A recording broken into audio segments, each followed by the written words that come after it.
Travis Wingate. During this morning's run, as I'm breathing in the Mormon spirit intelligence, having it flow through my veins, and then thus enlightening my mind, I got the idea about the concern I have as to what do I do, since it seems that the courts have blocked me from appealing in the 10th Circuit as informa pauperis and pro se litigant. And so, going over, I was inspired to do another lawsuit. And I thought, well, it's a little late in the game. It would be filed by Wednesday. We can make it for Wednesday even, as a birthday gift.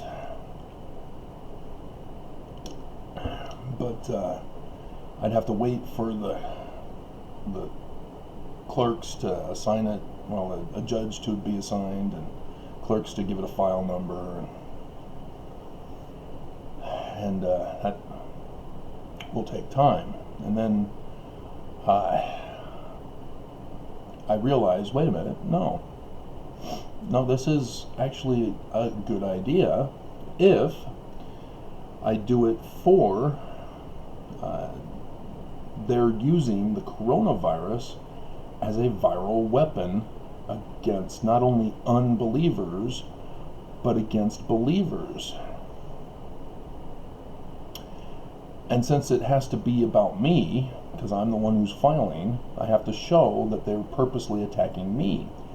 And that's where the previous case comes in, is that I can show from that case, which denies me an appeal because of the 10th Circuit requirements that they did not set in motion for me to do, that they then, the judges and Governor Herbert, are therefore co-conspirators in assisting in the genocidal warfare using a viral weapon. And guess who else I can bring in? My landlord! Woo! With the property manager and all that. Because it was brought up in the previous case, as they were co-conspirators in that case, and thus I can show that they purposely attacked me with an eviction during the lawsuit, during the coronavirus, which is a viral weapon.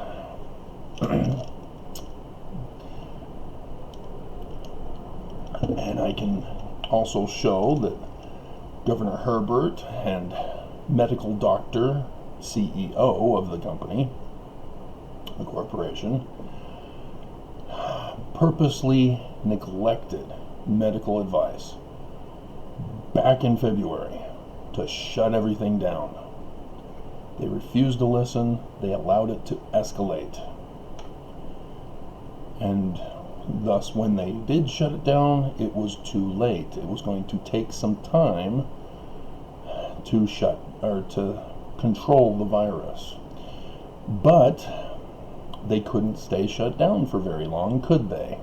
They purposely manipulated the numbers and justified opening up too early.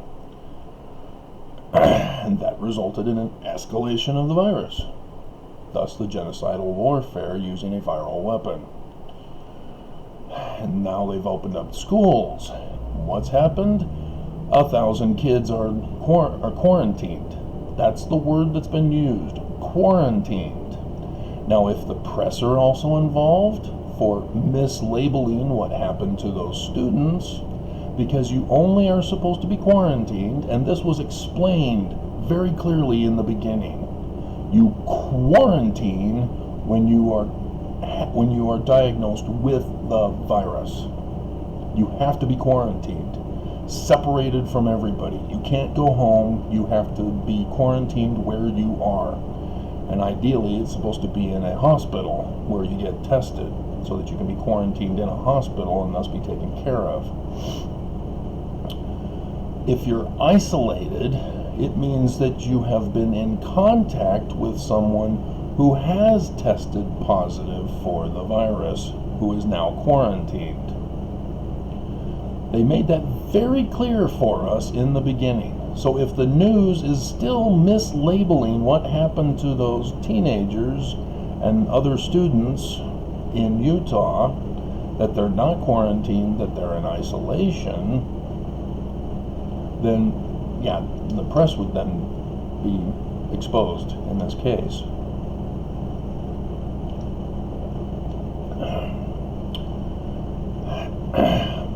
And so, yeah, I can then throw in a aggravated condition. That Nelson, as a CEO, is a medical doctor. He knows what to have done, and he didn't do it. He also extorted the governor and local leaders in government with his statement about how they will only open up churches in accordance with local leaders. That's an extortion threat, as those local leaders are Mormons. Governor Herbert, Mormon. And so they all know what it means. That means that they've got to figure out a way to open up the church, to be obedient to their prophet of God. Another issue is the use of herd immunity that Herbert clearly is using here in Utah. Whether he's going to call it like Trump has called it for the nation doesn't matter. That's what he's doing, because he's not listening to the medical advice from back in February.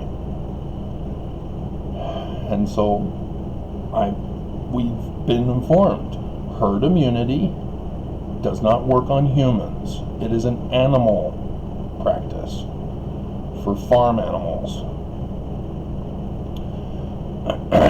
This is human life we're talking about here. This is purposely murdering humans, treating humans as animals to let the strong survive. So that's an aggravated condition.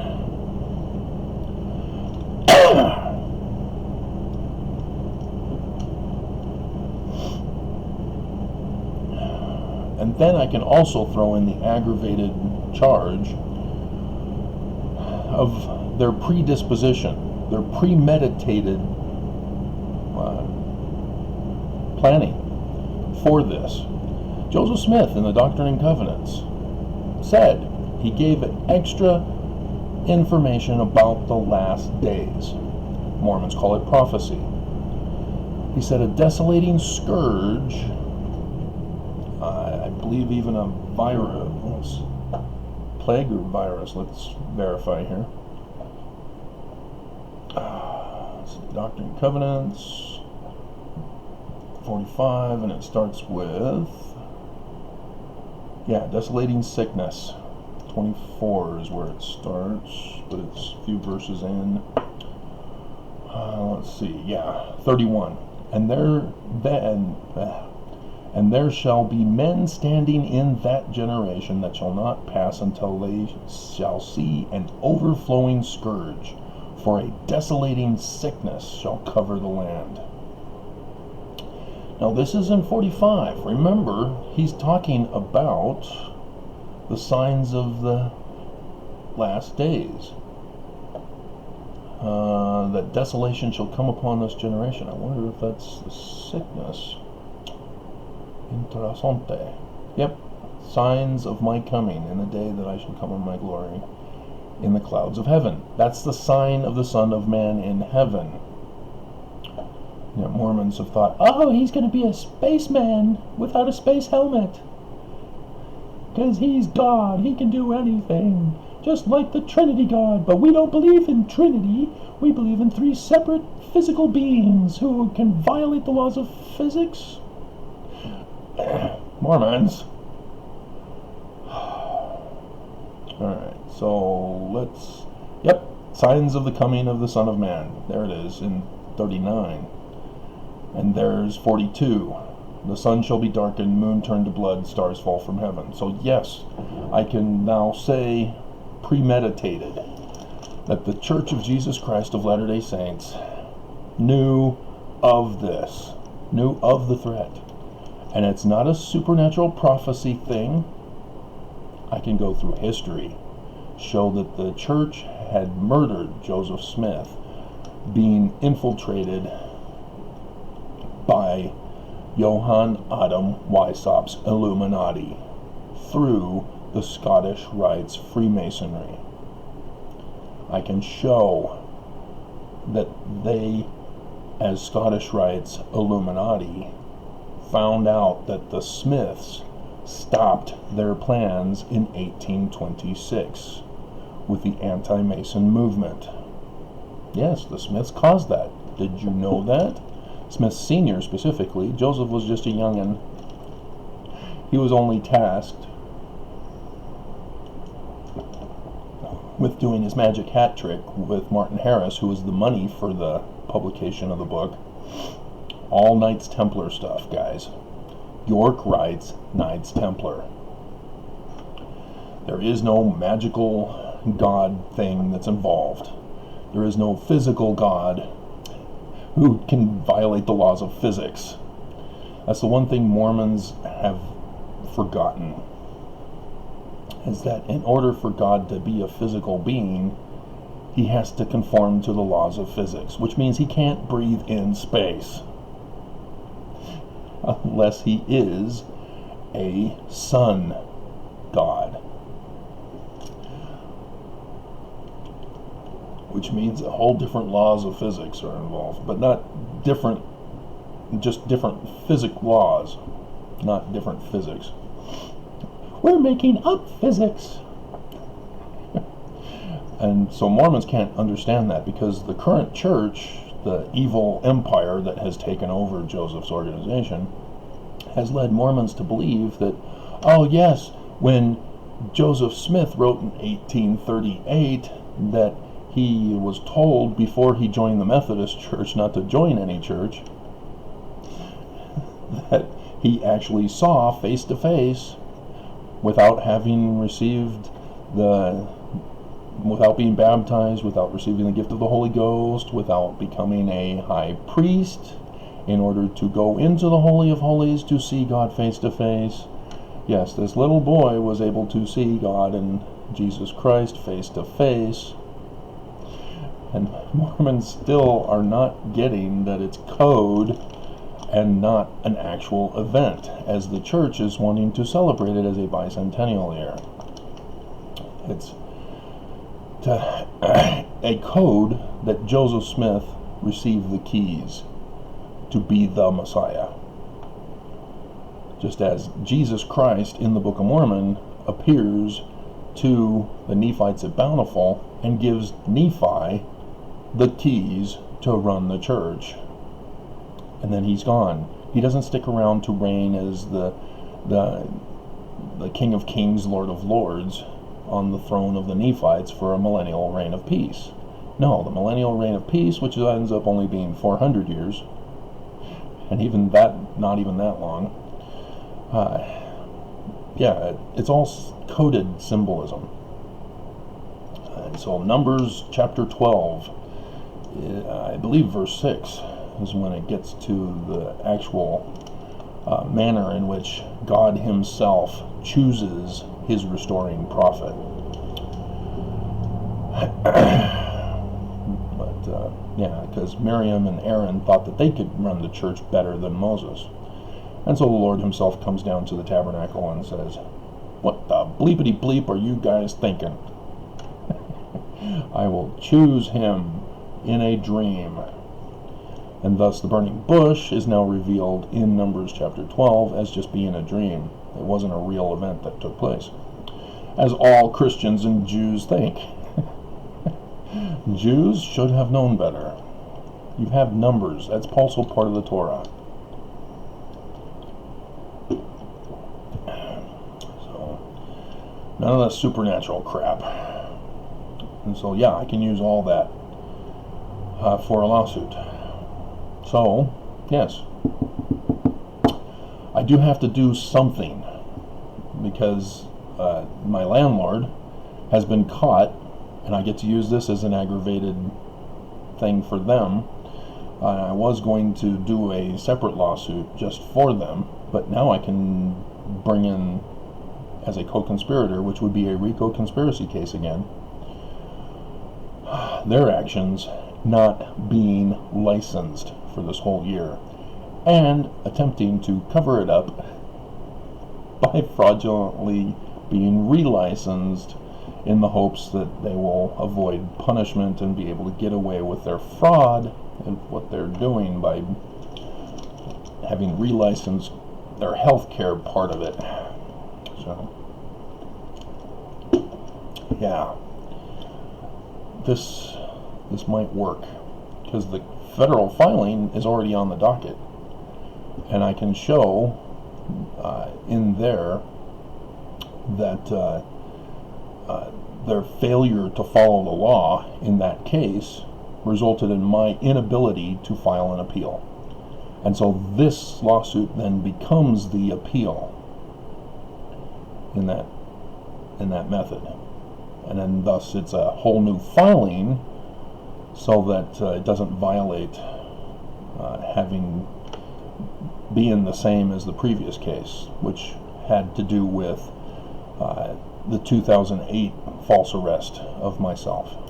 And so if you're not understanding about arrests and you're going, well, Joseph Smith was arrested constantly, he was a bad guy.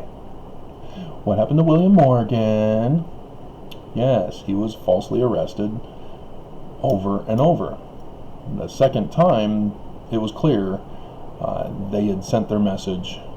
William was never going to be allowed to publish his books. And so that's when Joseph Smith Sr. decided, okay, we got to get William Morgan out of the country, and then we need to figure out a way to publish his books nonetheless. And so the Batavian Press published a book, Illustrations of Masonry, which only went over what it's like to become the three ranks in Masonry, which is the same for both. And everybody knew that. Everybody. You can just attend the meetings, not even be a member, and know all that information because you can watch the ceremony. And so that was not earth-shattering news to anybody. You know, that was not the book William Morgan was planning on writing. No, it was about the Illuminati threat through the Scottish Rites Masons to take over the government of America and destroy it and replace it with a monarchy. Because, you know, we're not a monarchy, we're supposed to have a constitutional republic. And so, yes, the enemy wants a monarchy again. And thus have a new world order with a return to a monarchy. And so, thus, Book of Mormon starts after Joseph Smith blew it, and in the first year of the reign of King Zedekiah. And Mormons need to go to Jeremiah to know what that means. Zedekiah was put on the throne by Babylon. He was not the successor to the throne of Judah, of the kings of Judah. He was the fake king. And so then they give the sign of the Son of Man with an extra symbol attached to it, which I've gone over for you. And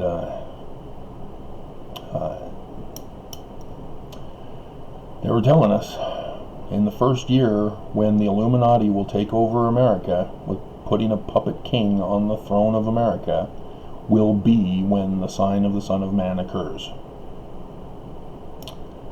And guess what happened in 2017 when Trump became president?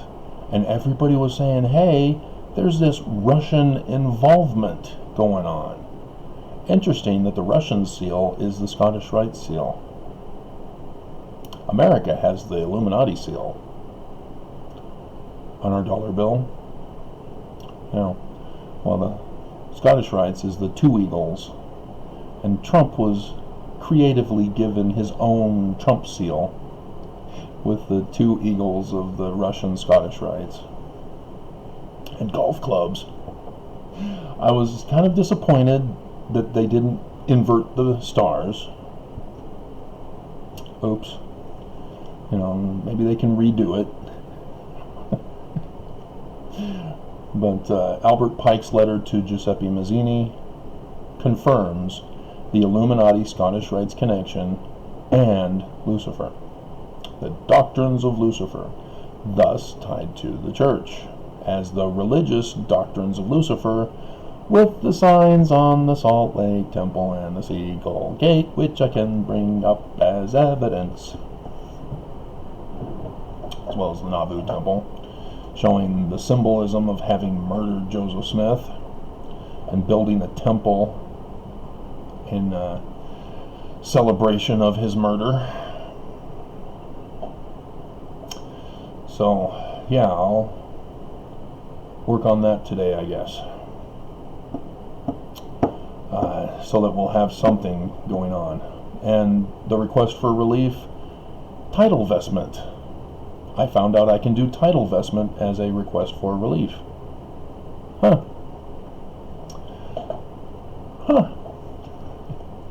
And so, we'll have something. The only problem is that it will be late, but it will be still, I have to do something, because the landlord, if I just let them go, will retaliate again. Even though all government agencies are now investigating, coronavirus is slowing that investigation. But nonetheless, I still don't think we have enough time, because Trump is going to prevent the election. If you haven't been paying attention, Trump doesn't want an election. He's purposely destroying everything that can be done about the election this year, so that he will be the monarch. He doesn't want to go to prison. He doesn't want the death penalty for treason. And so he's desperately destroying America with military troops throughout the land. And he will justify it some way, somehow. He wants troops in America. And so I don't know. Maybe the church will confess and give up. But I have to do something, because the landlord, we don't know when everything's going to hit the fan, and we won't be able to do anything at that point. We will be surviving, trying to survive. But yep. So the Smiths knew the plans of the Illuminati. They knew. They knew they were going to cause a desolating sickness over the whole land during the time of the signs of the coming of the Son of Man. That's why when Kim Jong-un, and I went over the videos, because I started this channel in October of 2019, after doing some stuff in 2017 when I was trying to make it a business channel, and found the one where I had learned about Kim Jong-un's Christmas gift to America. Well, what was that Christmas gift? We didn't get it, Kim. What was it? Oh, wait a minute. Coronavirus. Wow, that means you were working with China. Huh. And you were working with Putin. Huh. And then Irene goes and says he doesn't want to spread the virus in his Friday night news drop.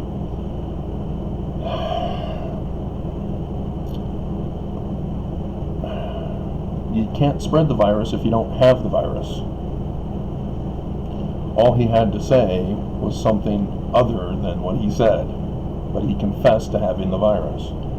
And if he has the virus and he's not in quarantine, because he's being shown with the other leaders they got the vaccine. Now, if he misspoke, he needs to correct himself real quick. He needs to come out and say, I do not have the virus, I do not have the vaccine, I misspoke. I'm just trying to be a good citizen and wear a mask in public. And thus shut down all the Mormon anti-maskers. But he didn't do that, did he? So, yeah, something's afoot, and it ain't nice.